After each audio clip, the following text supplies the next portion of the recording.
Hello friends, मैं हूं गौरव और इमेजिन करो आप अपनी सुपर बाइक लेकर एक एक्सप्रेस वे पर उसे टेस्ट करने निकले हो। दिल तेजी से आपका धड़क रहा है और हाथ है कि एक्सेलरेटर से हटने को राजी नहीं है। अब ऐसे में क्या लगता है आपको, अगर गलती से भी आपकी वो बाइक स्किड हो जाए तो? And to make this imagination a little worse, क्या अगर आप स्किड होकर आपके बगल में दौड़ रही ट्रक के नीचे चले जाते हो? कुछ ज्यादा ही खतरनाक इमेजिनेशन हम रख रहे हैं, राइट? बट क्या अगर, just to relax you a little bit over here, क्या अगर आप उस ट्रक के आर पार निकल जाओ कुछ छोटे से माइनर खरोचों के साथ? अपने इमेजिनेशन से बाहर आओ। ये मैंने आपको टाइप 7 सिविलाइजेशन की सॉर्ट ऑफ कैपेबिलिटीज के बारे में बताया, जो कि हो सकता है अपने advance ultra dimensional Xbox console पर आप ही का गेम खेल रहे हैं, और वो भी with just one lifeline left. या आई नो, ये सब सुनकर किसी का भी गला सूख जाएगा।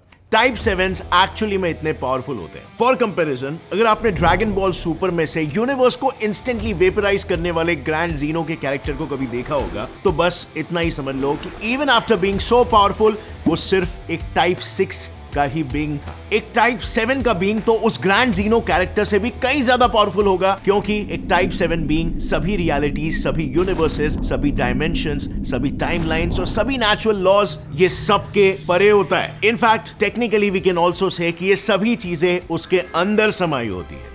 यानी अगर किसी कॉमिक कैरेक्टर से रिलेट ही करना हो अगर इसको, तो डीसी कॉमिक्स के फैंस इससे द प्रेजेंट से रिलेट कर सकते हैं, और मार्वल कॉमिक्स के fans the one above all से इसे रिलेट कर सकते हैं। अब आई नो, एक टाइप 7 के लेवल तक पहुंचना, या इवन फॉर दैट मैटर एक टाइप 6 के स्टेटस तक भी पहुंचना, हमारी इंसानी सभ्यता के लिए एक अनअचीवेबल सा माइलस्टोन लग सकता है। बट ट्रस्ट मी, ऐसा मोस्टली लोगों को तभी लगता है जब उन्हें एडवांस सिविलाइजेशंस को नापने वाली टाइप 0 टू टाइप 7 के स्केल पर अपनी खुद की पोजीशन नहीं पता होती है। और इसीलिए let's just go to year 1964। As we all know, जब सोवियत एस्ट्रोफिजिसिस्ट निकोलाई कार्डाशेव ने एडवांस सिविलाइजेशंस को क्लासिफाई करने की कोशिश की थी, तब उन्होंने सिर्फ टाइप 1, टाइप 2 और टाइप 3 ऐसी 3 कैटेगरीज बनाई थी सिविलाइजेशंस की। अब क्योंकि ये स्केल मेनली फोकस करती थी कि कोई एडवांस सिविलाइजेशन कितनी एनर्जी को कंट्रोल कर रही है, कितनी एनर्जी को यूटिलाइज कर रही है, उन्होंने इसमें हम इंसानों को टाइप 0 में प्लेस किया था। और यही वजह भी है कि उन्होंने ऐसा कहा था कि हम इंसानों को टाइप 3 स्टेटस तक पहुंचने के लिए करीब एट द लीस्ट 9000 ईयर्स लग जाएंगे। अब आई नो, इन टाइमलाइंस के बारे में सुन के आप और मेरे जैसे लोग तो ऐसे ही डीमोटिवेट हो जाएंगे, क्योंकि ये तो ऐसी बात हो गई कि कोई सिविलाइजेशन अभी जस्ट आग जलाना सीख रही हो और उसके सामने न्यूक्लियर रिएक्टर बनाने का गोल आ गया। बट कुछ एस्ट्रोफिजिसिस्ट्स के लिए ये भी कम नहीं था। उन्होंने कार्डाशेव स्केल में टाइप 4, टाइप 5, टाइप 6 और टाइप 7 सिविलाइजेशंस को भी ऐड कर दिया। मतलब इन शॉर्ट, आज फिनिश लाइन हमारी इमेजिनेशन के बहुत पार चली जा चुकी है, क्योंकि हम तो टाइप 1 माइलस्टोन से भी कोसों दूर है। अब भी आपको लगे कि ये गौरव क्या कह रहा है, अपने आसपास जरा देखो, इतने एडवांस गैजेट से आप घिरे हुए हो।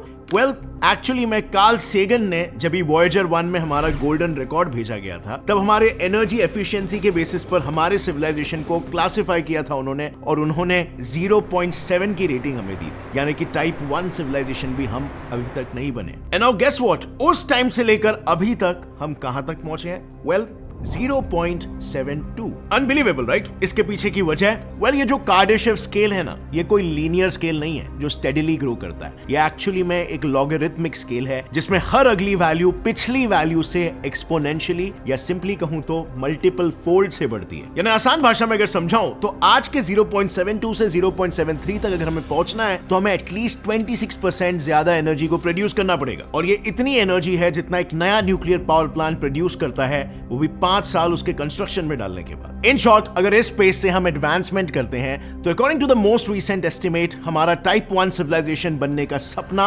ईयर 2371 में जाकर पूरा हो। यप्स, हमें 2 सेंचुरीज पकड़ के चलना पड़ेगा, यू नो, अनलेस कोई ग्लोबल वार्मिंग या नेचुरल कैलामिटी जैसा ट्रिगर करने वाला ग्रेट फिल्टर इस पूरे एडवांसमेंट के प्रोसेस को फास्ट लेन में न डाल दे। फिलहाल टाइप 1 के स्टेटस तक पहुंचने से ज्यादा डिफिकल्ट है अगले 100 से 200 सालों तक सर्वाइव करना, क्योंकि इंसान किसी रॉकेट के तरह सिर्फ तभी सक्सेसफुली उड़ता है जब उसके पिछवाड़े में आग लगी होती है। कहने का मतलब बस इतना है कि समय समय पर हमें एक ट्रिगर मिलता रहे, तब जाकर शायद हम ये टाइप 7 सभ्यता का मेडल हासिल भी कर पाएंगे। और ये मैं नहीं, बल्कि हमारे एक्शंस कह रहे हैं। लाइक 2017 में बीबीसी की साइंस सीरीज टुमारोज वर्ल्ड में प्रोफेसर स्टीफन हॉकिंग ने हमें ये वार्न किया था। उनके अनुसार पृथ्वी का वातावरण बड़ी तेजी से बिगड़ रहा है और हमें इन्हीं 80 या 90 इयर्स में ज्यादा से ज्यादा 100 इयर्स में नए हैबिटेबल प्लैनेट्स को खोज निकालना पड़ेगा। अब क्या in long distance interplanetary missions के लिए हमारे ऑर्डिनरी फॉसिल फ्यूल्स एक आइडियल सोर्स ऑफ एनर्जी बन सकते हैं? Obviously not। और इसीलिए धीरे धीरे समय के साथ साथ हम ह्यूमंस को ये रियलाइज होने लगा कि फॉसिल फ्यूल्स की जगह पर न्यूक्लियर फ्यूजन जैसी ज्यादा एफिशिएंट टेक्नोलॉजी पर शिफ्ट होना पड़ेगा फॉर आवर एनर्जी नीड्स। अब एक बार जब हम इस टेक्नोलॉजी को मास्टर कर लेंगे, that would be a breakthrough. That's it. अगर ये जल्दी हो गया, जैसे देख के अभी लग तो रहा है, तो हम समय से पहले टाइप 1 सिविलाइजेशन का स्टेटस अचीव कर चुके होंगे, क्योंकि न्यूक्लियर फ्यूजन का मतलब वही रिएक्शन जो स्टार्स को जिंदा और पावरफुल रखती है। सो एक बार न्यूक्लियर फ्यूजन को मास्टर कर लिया तो हम सीधा सूरज को निचोड़ने निकल पड़ेंगे using a Dyson sphere. Now technically इस माइलस्टोन के बाद हम लाइट स्पीड से ट्रैवल करना सीख चुके होंगे और हमें ऑफिशियली टाइप 2 सिविलाइजेशन कहकर पुकारा जाएगा। बट देन इतनी एनर्जी हमें इवेंचुअली डिस्टेंट सोलर सिस्टम्स को कॉलोनाइज करने में भी मदद करेगी और फिर उन बढ़ती कॉलोनीज की एनर्जी डिमांड पूरी करने के लिए उन सभी सोलर सिस्टम्स के स्टार्स को भी हमें डायसन स्फीयर्स से कवर करना पड़ेगा। बट उस वक्त तक हम एक इंपॉर्टेंट सबक भी सीख चुके होंगे। बाय दिस स्टेज हम रियलाइज कर चुके होंगे कि लाइट और हमारे शरीर, इन दोनों के कुछ लिमिटेशंस हैं। कुछ हैबिटेबल प्लैनेट्स इतने दूर दूर की गैलेक्सीज में स्थित है कि इवन विद लाइट स्पीड हमारा शरीर अपनी पूरी लाइफ स्पैन से पहले वहां तक नहीं पहुंच सकता। And what will follow?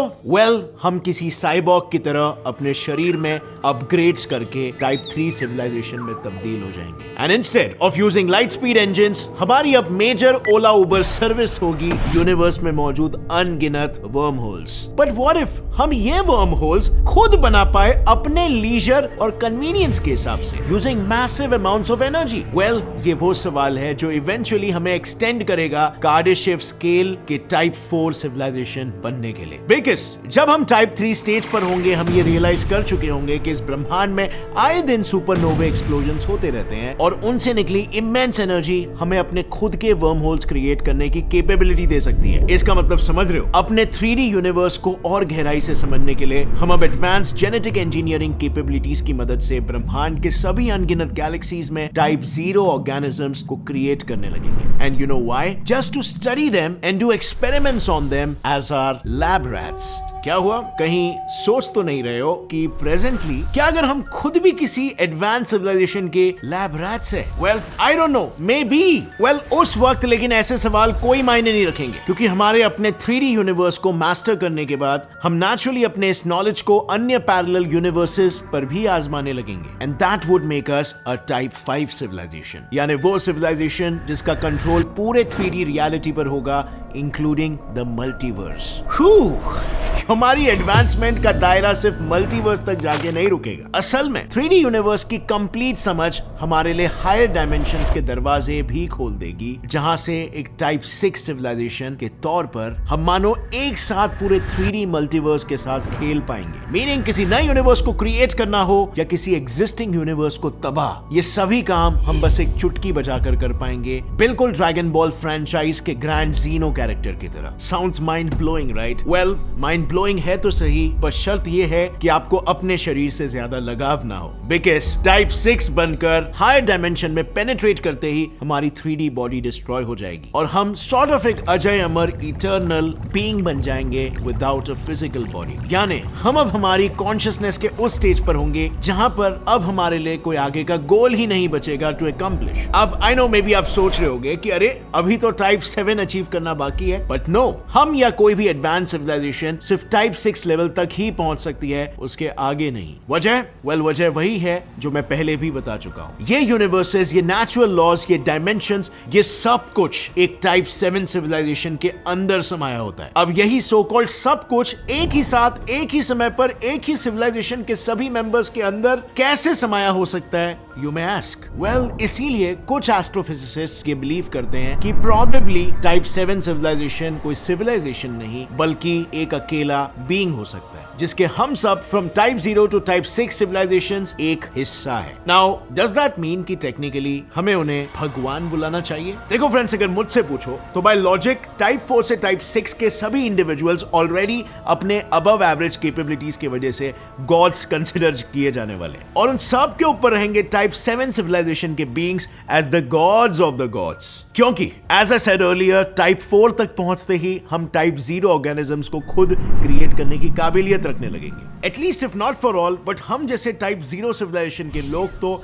उन टाइप 4 सिविलाइजेशन के लोगों को डेफिनेटली गॉड लेवल पर कंसीडर करना शुरू कर देंगे। बट यहां पर एक सवाल मेरे दिमाग में आ रहा है, अगर हम एक टाइप 7 बीइंग यानी कि गॉड ऑफ द गॉड्स के ही शरीर का एक हिस्सा है, तो क्या हम सब ऑलरेडी टाइप 7 सिविलाइजेशन नहीं हुए? I mean, इस पर आपका क्या विचार है? Aren't we type 7 civilization already with that logic? लिखिए अपना जवाब नीचे कमेंट सेक्शन में, और अगर इस वीडियो से आपको कुछ भी नया सीखने मिला, एक लाइक जरूर ठोकना। Gets it fly science channel को भी सब्सक्राइब कर लो और बेल नोटिफिकेशन दबाओ ताकि आगे आने वाली हमारी कोई भी वीडियो की अपडेट आप मिस ना कर सको। See you next time friends, till then as always, stay curious, keep learning and keep growing. जय हिंद।